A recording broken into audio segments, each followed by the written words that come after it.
ela toma a decisão de deixá-las livres para que elas possam arrumar ainda o marido. Não eram velhas ainda, ela já estava muito velha para arrumar o marido, mas as suas noras ainda estavam novas, tinham chance ainda, né? Provavelmente suas noras tinham ali, vamos dizer assim, por volta de 28 anos, né? Porque ficaram 10 anos casadas, vamos que casaram com 18, né? Então, nessa faixa aí de 28 anos, 30 anos, então elas tinham chance ainda de se casarem. Então ela resolveu falar com as noras, então, vocês fiquem, que Deus abençoe vocês, que vocês ainda possam ter filhos, ter uma família ainda. Eu não tenho mais filhos, e mesmo se tivesse, vocês não iam esperar eles crescerem, ter idade para casar com vocês. Então, vocês voltem lá para suas casas, suas famílias, quem sabe vocês conseguem um casamento. Deus abençoe vocês, que vocês consigam ainda se casarem, ter uma família ainda. E ela dizia, eu vou embora para minha terra, porque lá pelo menos eu vou morrer entre, né, as pessoas que eu conheço. Deus vai olhar para mim diferente do que está olhando aqui. Então ela volta para a sua terra. Aí é que vem a atitude então de Ruth, de ficar com sua sogra, e Orfa ficar na terra de Moabe. Tópico 3 então, Ruth e o Deus de Israel. Ruth declarou, o teu Deus é o meu Deus. Ruth 1,16.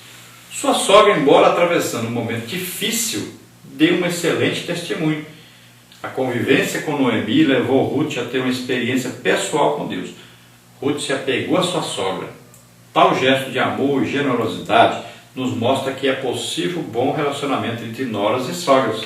Então veja só que agora Ruth diz para sua sogra, seu povo será o meu povo, seu Deus será o meu Deus. Olha só. E agora Noemi ficou mais angustiada ainda. Imagine, uma mulher saiu de casa com seu marido e seus 2 filhos. Disse ali o seu marido que eles iam se dar bem. Agora ela vai retornar sozinha. Ela vai entrar naquela casa que antes ela era feliz. Mas agora ela não tem mais nem o marido, nem os filhos. Estará sozinha. Imagine a dor, o sofrimento, a angústia de alguém voltar e todos dizerem, cadê? Não disse que ia ficar melhor? Não disse que ia ficar ricos? Voltou pior do que estava antes. Imagine a vergonha. Imagine agora a dor de viver só, sem sua família. Perdeu seu marido, seus 2 filhos. Imagine a situação dessa mulher. A angústia, o sofrimento. Não é fácil a pessoa perder um ente querido. Imagine uma mulher perder o seu marido, perder os seus 2 filhos. É só angústia, tristeza. E ela encontra agora uma amiga. Ela encontra alguém agora que vai ampará-la, uma pessoa que a ama, uma pessoa que viu o seu testemunho de crente, uma pessoa que agora quer adotar o povo dela como o povo dela também, quer adotar o seu Deus como o Deus dela também. Ela vê que o resultado da sua fé atingiu a Ruth. E Ruth decide então ajudar a sua sogra. Ela ama a sua sogra. Veja só, às vezes as pessoas falam, sogra não sei o que, sogra não sei o que. Mas aqui um exemplo de uma nora que amava realmente a sua sogra. E a sogra não tinha condição financeira, não tinha nada para oferecer para ela. Mas ela amou a sua sogra assim mesmo. Então, ela vai ser abençoada por isso. Deus está vendo isso. Então, Deus abençoa a Noemi e abençoa a Ruth. Parte 3, fé e trabalho. Tópico 1, Noemi e Ruth chegam à terra do pão. Tópico 2, Ruth ajuda Noemi. E tópico 3, Ruth trabalha apanhando espigas. Então, tópico 1, Noemi e Ruth chegam à terra do pão. A chegada de 2 mulheres viúvas a uma cidade deve ter chamado a atenção das pessoas, especialmente daquelas que haviam conhecido Noemi antes de sua partida. Noemi agora se encontra com a alma amargurada. Por isso pede para ser chamada não mais de Noemi, que significa agradável, mas agora Mara, isto é, amarga. Noemi retornou à sua cidade sem marido, sem filhos e sem bens. Ela acreditava que todo aquele sofrimento vinha de Deus como uma forma de punição. Ruth 1:21. Então agora entram na cidade duas mulheres viúvas, Noemi ali, que era antes conhecida como agradável, ela diz: agora meu nome não é mais este, me chamem de Mara, de amarga. Agora minha vida acabou, não tenho mais um futuro pela frente, eu não tenho condição financeira e nem espiritual. Para mim, Deus está me amaldiçoando, me castigando.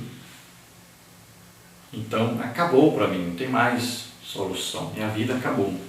Vou ficar aqui e morrer e pronto, ser enterrado aqui junto com meus parentes que já morreram. Então a situação dela era terrível. A vergonha que ela passou foi muito grande de chegar ali sem nada. Não tinha bens financeiros e também não tinha marido nem filhos mais. E ainda chegou com uma mulher moabita que não pertencia à aliança de Deus com eles, que não era da tribo de Judá, que não nasceu em Belém. Então, olha só a situação. Imagine o problema ali que Ruth passou de acepção de pessoas. Eles não gostavam de pessoas que eram estranhas à aliança. Para eles, só quem podia ser abençoado é quem era ali daquela aliança feita com Deus. Olha só, eram descendentes porque direto de Abraão com Isaac. Para eles só aceitavam essas pessoas. Imagine o que Ruth passou por ali. Mas Deus estava com ela. Deus abençoou aquelas duas mulheres. E Deus abriu o coração das pessoas para elas. E nós vamos ver aí que Ruth é uma mulher trabalhadora. É uma mulher que agora tem uma fé realmente nesse Deus de Noemi.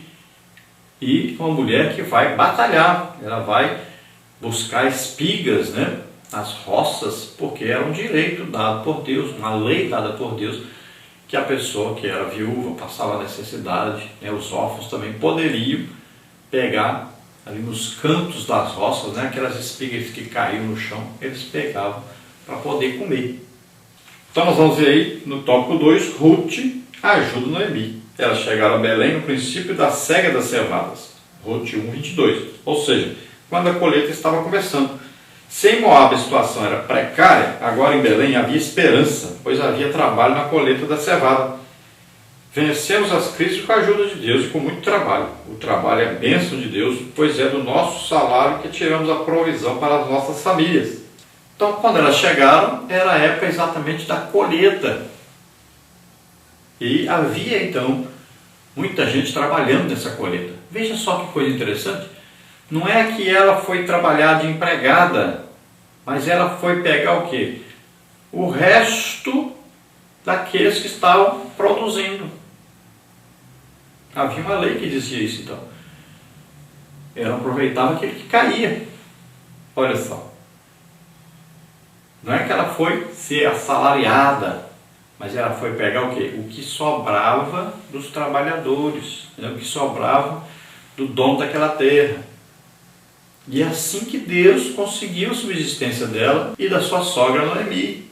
Olha só que coisa impressionante. É isso que Deus faz. Deus pega daquilo que está sobrando de um, que é um servo seu, que tem um coração aberto para as coisas de Deus. Deus pode aproveitar dele, tirar, então, essa coisa que está sobrando aqui, ele vai dar para aquele que está faltando. É assim que acontece. E a lei era assim mesmo, sobrava, né? A pessoa tinha uma terra, plantava na hora de colher, aquele que ia caindo pelo chão, então aquele que estava passando necessidade poderia pegar e comer. Olha só, a sobra, a pessoa comia. Aquilo era considerado então uma provisão de Deus para as viúvas e os órfãos. Então Deus tem sempre uma provisão para aqueles que Ele quer sustentar, que Ele vê que precisa ser sustentado. Então Ele vai pegar daquele que está sobrando, que tem muito, e vai dar para aquele que não tem. E assim ninguém vai passar fome, ninguém vai passar necessidade, porque Deus cuida, né? Jesus disse, olha os passarinhos. Já viu passarinho com enxada nas costas? Passarinho come. Quem dá? Deus. Olha o lírio do campo. Que roupa bonita. Nem Salomão tinha uma roupa tão bonita assim. Trabalhou para ter aquela roupa bonita? Não. Quem deu? Deus. Então Deus diz, por que você está preocupado com o que você vai vestir, com o que vai comer? Se eu cuido de passarinho, de flor, imagine vocês, que são seres humanos, filhos de Deus. Não se preocupe, Deus vai sustentar, Deus vai cuidar. Glória a Deus, aleluia. No tópico 3 nós temos Ruth trabalha apanhando espigas. Ruth vai para um campo de cevada que pertencia a um parente de Elimeleque. Ali ajunta as espigas que os segadores deixavam para trás. Essa prática era permitida pela lei mosaica para ajudar os necessitados. Deuteronômio 24, 19 a 21. Nosso país vive um momento de crise econômica e a falta de emprego é uma realidade que tem atingido milhões de pessoas. Muitos que perderam seus empregos buscam qualquer serviço que lhes dê condições de sobrevivência. Siga o exemplo de Ruth, não fique de braços cruzados. Ela trabalhou todo o dia no campo até juntar cevada suficiente para si e sua sogra. Sua diligência no trabalho chamou a atenção do dono do campo, Boaz. O trabalho dignifica o trabalhador e Ruth demonstrou sua lealdade e beneficência para com a sua sogra. Ao dispor-se a trabalhar no campo, Ruth descobriu que Boaz era parente de Elimeleque e por lei ele poderia se casar com ela e redimi-la. Boaz fez tudo conforme orientava a lei. Ele é um tipo de Cristo, nosso Redentor, que sendo rico se fez pobre para nos fazer herdeiros de suas riquezas. 2 Coríntios 8, 9. Boaz casa com Ruth e ela dá à luz a um filho, o qual recebeu o nome de Obed. Mais tarde, Obed se tornou avô de Davi. Deus honrou a decisão, a atitude e o trabalho de Ruth. Olha aí o que diz Deuteronômio 24, 19. Quando no teu campo colheres a tua colheita e esqueceres o molho no campo, não voltarás para tomá-lo. Para o estrangeiro, para o órfão e para a viúva será, para que o Senhor teu Deus te abençoe em toda a obra das tuas mãos. Versículo 20. Quando sacudires a tua oliveira, não voltarás para colher o fruto dos ramos. Para o estrangeiro, para o órfão e para a viúva será. Quando vindimares a tua vinha, não irás atrás para rebuscá-la. Para o estrangeiro, para o órfão e para a viúva será. E lembrar-te-ás de que foste servo na terra do Egito. Portanto, te ordeno que faças isso. Então era ali uma norma, uma lei dada por Deus, de deixar sempre alguma coisa para o órfão, para a viúva, também para o estrangeiro que estivesse passando dificuldade para se alimentar. Então era uma providência de Deus, né, para os necessitados. Então Ruth fala para sua sogra, olha, eu vou ao campo, né, trabalhar na rabisca, ou seja, trabalhar naquilo que sobrar eu vou pegar para nós podermos ter então o nosso sustento. Então parece que Ruth estudou, né, a palavra de Deus, ela teve orientação. A Noemi deve ter dito para ela como é que era, ela era curiosa para saber as coisas de Deus e ela admirava mais Deus ainda por essas coisas. Então ela disse, olha, eu vou. E a Noemi disse, então vai. E chegou lá, tinha ali sorteio, as pessoas necessitadas eram sorteadas, olha, você vai para a terra de fulano, que sobrar lá você pode pegar. Você vai para a terra de fulano. E Deus providenciou, olha só, que ela fosse sorteada para a terra de Boaz. E ela foi lá pegar, colher as espigas que sobravam ali na terra de Boaz. Olha bem, é Deus, uma providência de Deus. Na terra de Boaz, que é parente de Noemi.